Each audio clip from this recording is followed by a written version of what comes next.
Welcome back to episode 2 of the script. We have another guest on today. We have Jaehshon. Hey, how are you doing? I'm good. How are you, man? I'm doing well. First off, I want to thank God for bringing us here for another day on this earth, and then being able to give me another athlete to give an opportunity to do a podcast with. hmm So we'll get started. I mean, reflecting on your season this year, how do you feel like you did, and then where do you feel like you can improve on? Yeah, so I feel like I had a good year. Obviously, transferring Division 1 from JUCO. It's obviously a big jump. But I think I handled it well. I had a good year. I had a great time with my teammates and this team. Um, but yeah, I think I could improve just being a better point guard. Um, and obviously just every hitting every area, bro. Like you can always get better in every area of basketball. Just a focus on having a big summer. That's about it. Like, what's that journey of going from JUCO to that Division 1 status? Like, obviously there's like new rule changes coming with that you can get the eligibility back, but like, what's that JUCO grind life? Like, a lot of people don't understand that it's still like hoopers trying to hoop. Yeah, I mean, I had a good experience with JUCO. Most people don't though, because it is a grind. Like it really helps you to find a lot about yourself and what you truly want in life, whether that's to continue in your career or to stop. Because going JUCO, like you start to question what you want to do in your life. And I found out like I really do want to play basketball, and if I'm gonna work for it, I'm gonna go all in, and that's what I did. I seen the fruits of my labor. So Hmm. And you played down in Florida, right? For Mhm. JUCO is which the Florida exact name of it? Southwestern. Southwestern. Okay. Yeah. And then obviously like you have shows like Last Chance U coming out and that's based in California, but would you say that your situation was similar or was it a lot different just like Uh, it's this experience?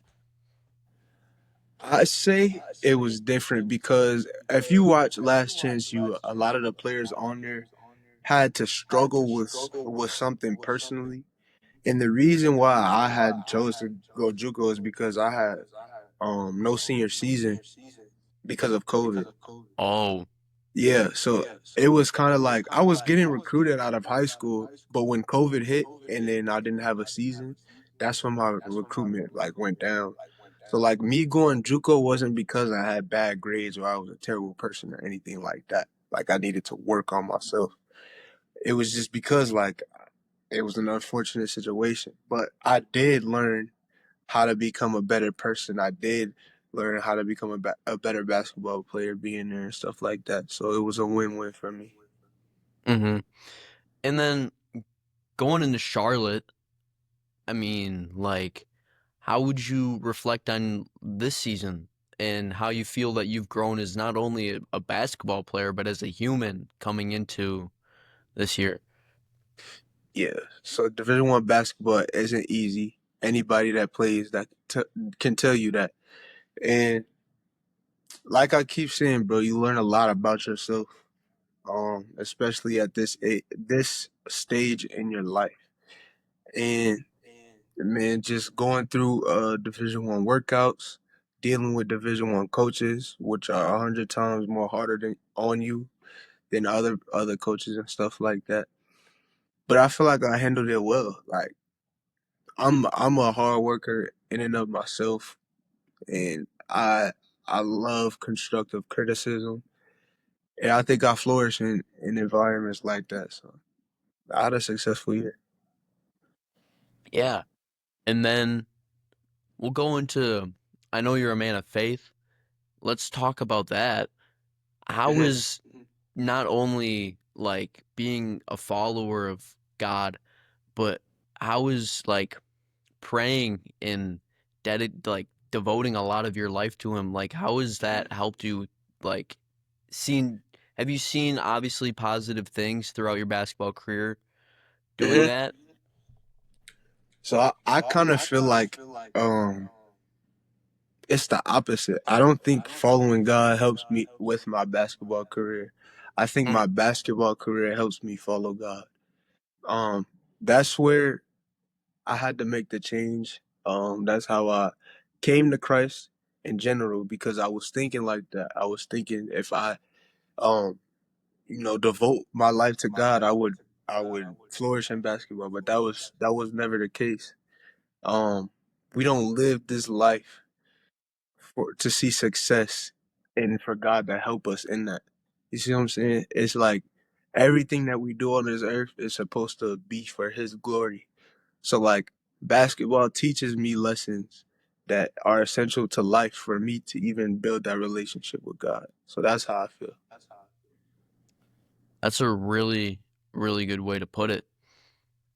And then I would say, what's like, have you had a moment where you've really leaned on them, or like before game, post game, or just like something that you really like open yourself up to them? And then I know personally, like speaking after I talked about this yesterday, how like we all have obstacles in our lives, and it seems like it's too big to overcome. And in Matthew 2:19, it talks about how like Joseph and Jesus and Mary, like God had a plan for him this whole time, and it just may not seem prevalent or like in the moment right now, but he always does have a plan for you, no matter like if you want to see it or not. And then when I open up to God and I start to see his plan unfold, it's one of the most beautiful things in the world. Like I can Right. honestly say out of that. And have you had a moment like that? Yeah. I've I've definitely had a moment where I mean, as I was saying in the previous question, like there was a moment in my life where I had to flip that. And that was like my eye-opening experience where I'm just praying to God like please like help me. I don't know where to go. I don't know where to turn. I'm just trying to be the best basketball player I could be. But like I gave all of that up to God. I'm like, you can have it. I don't want to feel like that anymore. So like after I prayed that prayer the very next day, like I'm like, wow, I never felt this peace before, like actually giving my desires up to him. And it really like changed my heart to like not only want God, but like live for him. And that was like the moment. And when you say that you want to live for God, and people who are either new to Christianity or they're trying to balance basketball and faith and to prioritize faith, what would you have to say to them? Like, how can they do that?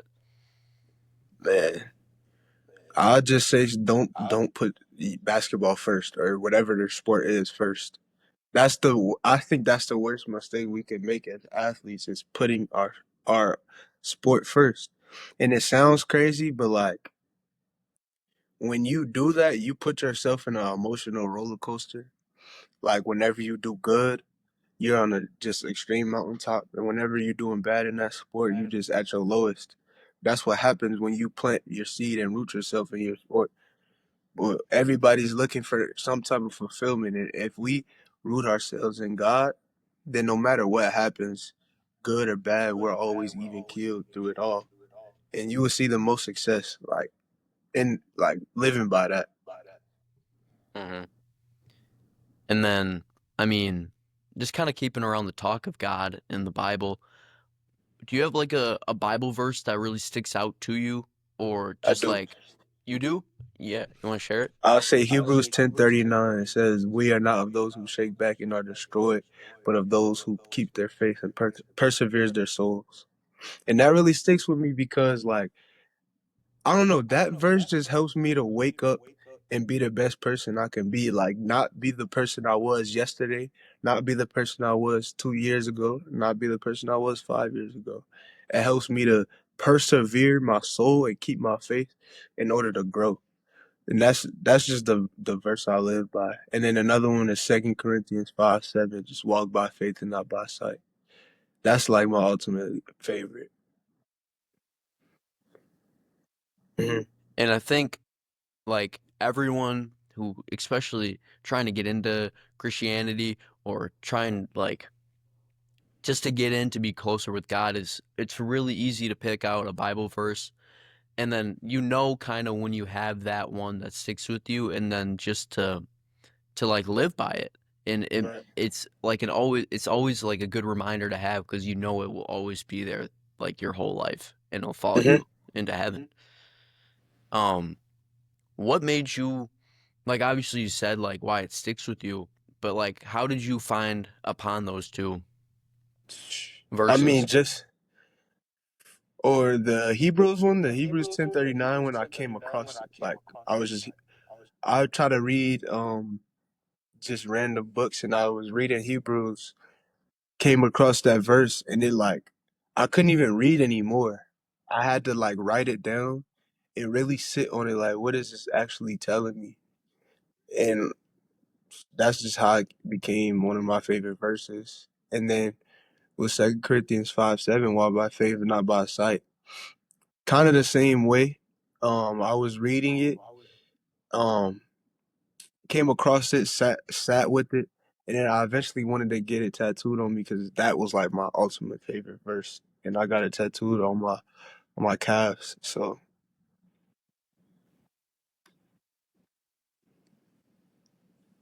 Yeah. Um, we'll swing back to basketball. We'll be bouncing back and forth yeah. between the two. But what was a moment this year that really stuck out to you that like it was a true like a testament to your basketball career? Like I don't really know how to explain it because I'm not a basketball player like that, but Mhm. you put in this all this work to get to this point, obviously, to be a Division One basketball player, and then was there a moment that you had that was like, wow, like I'm here right now, like I can't, like I'm competing with like some of the top like level Uh, players in the world. yeah, I had a couple of moments for sure. I would say first the day I committed, um, that was just surreal because I always like that's as a basketball player, that's what you dream of. The day you commit to your Division 1 college, the day you get drafted. Like those are the types of things you dream of. And especially with me being for it being prolonged by COVID and stuff like that, it was just surreal. So I would say the day I committed. Secondly, I would say when we played at Utah State this year and I seen the crowd and that was the biggest crowd I ever played in. Um Man, and they were so hype and loud that game. Like it was sold out, bro.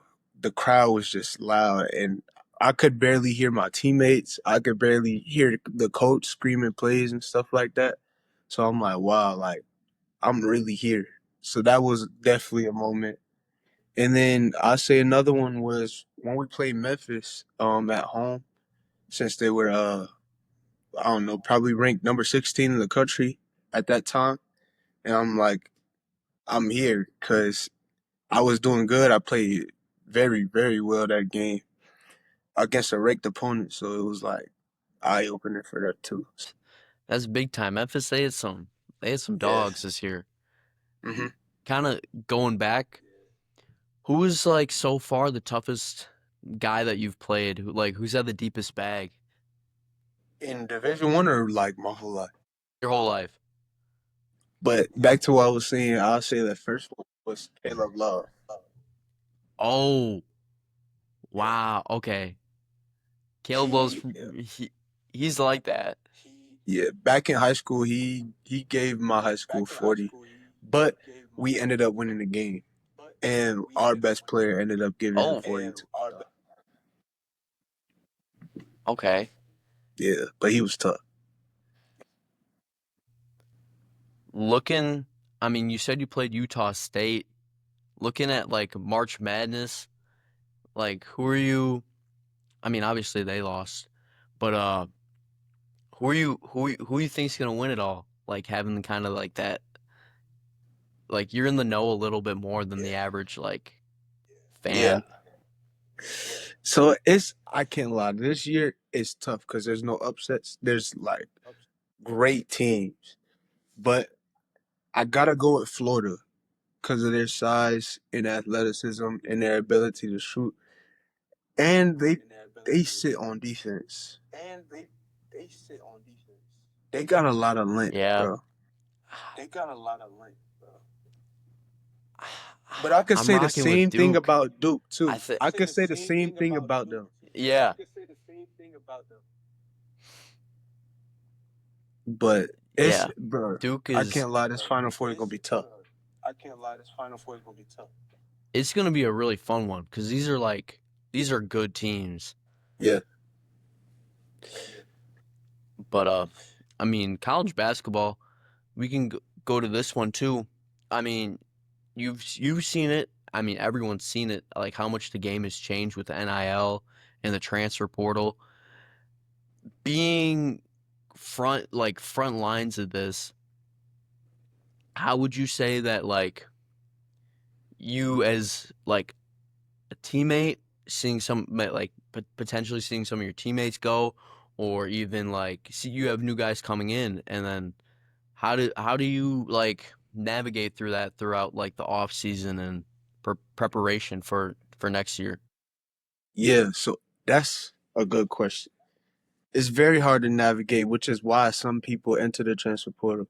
I'm actually in the portal myself, like for such reasons. I can't really get into like all of the reasons, but there's just uncertainty with every program in the off season. So like you really just don't know whether to stay or go and take your chances. Like it's a lot, man. It's so much that the average person doesn't really understand. Do you want to give some insight on like the process of the transfer port, or like what, I don't know what you can and cannot say, but like whatever you feel comfortable saying with everyone. But Mhm. how was So your process through the portal been? I mean, it's hectic. I mean, you have meetings with your coaches after every season. Obviously, whatever's said in there is said. If you got to decide to part ways, then you do. If you do nowadays, if you have like good enough stats or whatever case may be, um, or if you're just known, coaches just can blow your phone up. It's, I mean, how would you say that like obviously is there, I know some people they have like a no contact clause, like they can't be contacted by certain schools after that point. Mhm. Are you under that right now? No. Oh, okay. And Yeah. then how, no, you're not. Okay. No. How would you say that like it's been helpful that you're not under a no contact clause? Yeah. I Is it mean, it could easier go to both navigate through ways. schools? Hmm. Like for people who know that they're gonna get calls left and right, and they have the stats to back it up, and they know like the number that they are picturing that they might get. You can get a no contact clause just because you have like an agent or something that can do that process for you.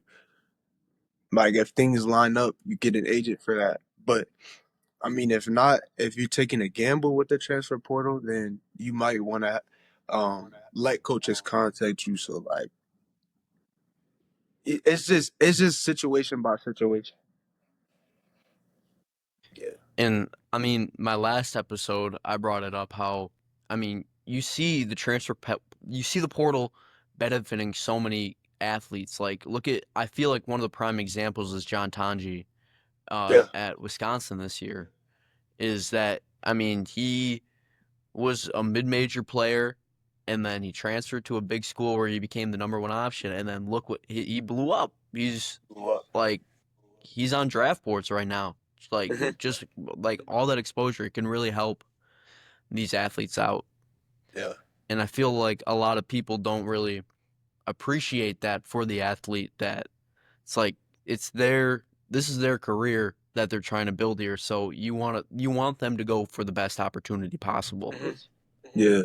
And that, like I said before, the average people, like, they don't know what goes on behind the scenes, and they just don't know what the athletes feel, especially like with the contracts that people are getting offered. Like, man, you really got to put yourself in an athlete's shoes. Like, if they have a contract that big, why wouldn't they take it? Or just things like that.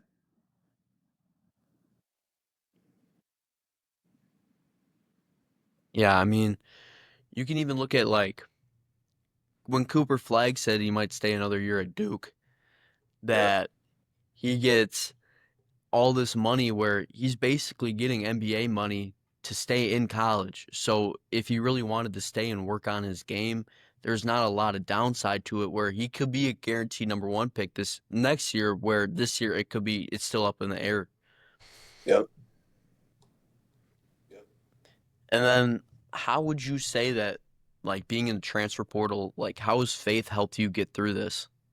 Like this moment? Man. Faith has a big part of it, obviously, because I'm saying it's a big gamble to be in the portal, like based on numerous reasons. But like, you just gotta trust that you're gonna be where you're supposed to be at. And like I said at the beginning, like basketball doesn't run my life like it used to. So like I know that wherever I end up is gonna be the best situation possible for me because I live for God. I don't live for basketball. Now I can mess up if I'm living for basketball and then make my decision based on what I want to do. But if I make my decision based on what God wants me to be, then I know I'll be fine wherever I end up.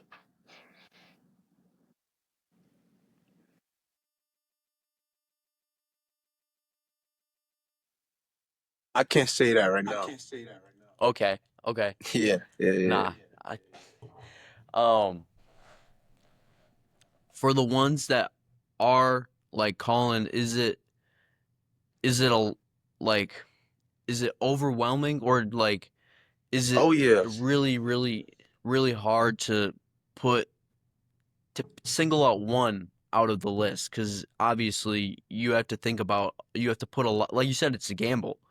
You're putting a lot out there, and then so can you walk through that process without, it's like saying too much? Yeah. Okay. So there, it's a lot, bro. To be honest, especially if you know you're a player of that caliber to be like hearing from different schools and such like that, and your name is already out there, and you did enough in the past season or past seasons to be like up to par. Yes, it's an overwhelming process. Like you get calls left and right from every single level, whether that's high major, whether that's mid major, whether that's low major. Like it doesn't matter. If you have like the clause where you can be contacted and you did or you had a good year, it's stressful, and that's kind of where I'm at.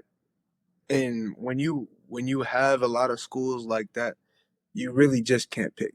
You can't pick right away because there's so many options right in front of your face. Eh, Yeah, And then navigating not only trying to figure out where you want to play basketball next year, you have to go to school there too. And yeah, that's not like a thing people don't realize. Like, so, and you're also, when you're in the transfer, do you still have to attend classes, right?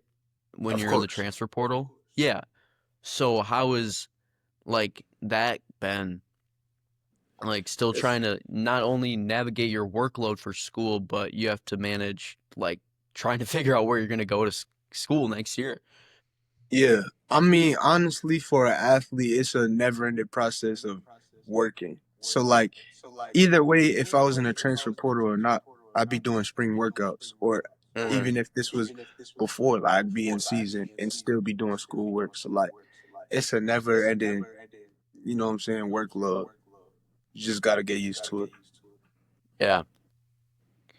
Oh, trying to trying to think, but we've covered basically all that I wanted to cover.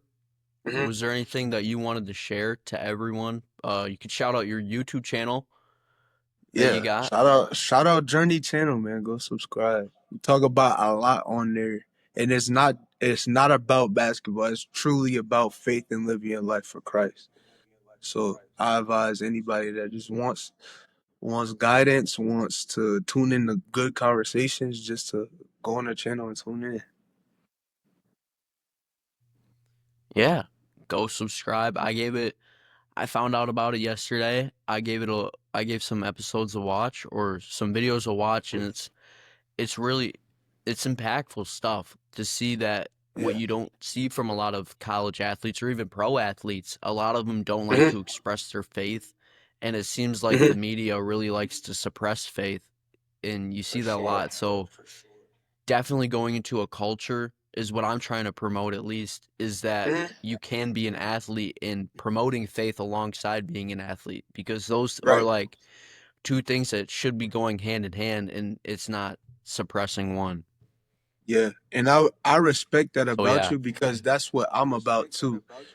Trying to like be open and honest about what I live and how I live outside of basketball. Because it's okay to follow God. People think like it's just lame or something as an athlete. But no, like it's really a lifestyle, man. Hmm. Yeah. Well, thank you very much for coming on. Mhm. I hope everyone watching, thank you for tuning in. I hope you guys all have a blessed day, and I hope you have a good rest of your day too. God bless. Appreciate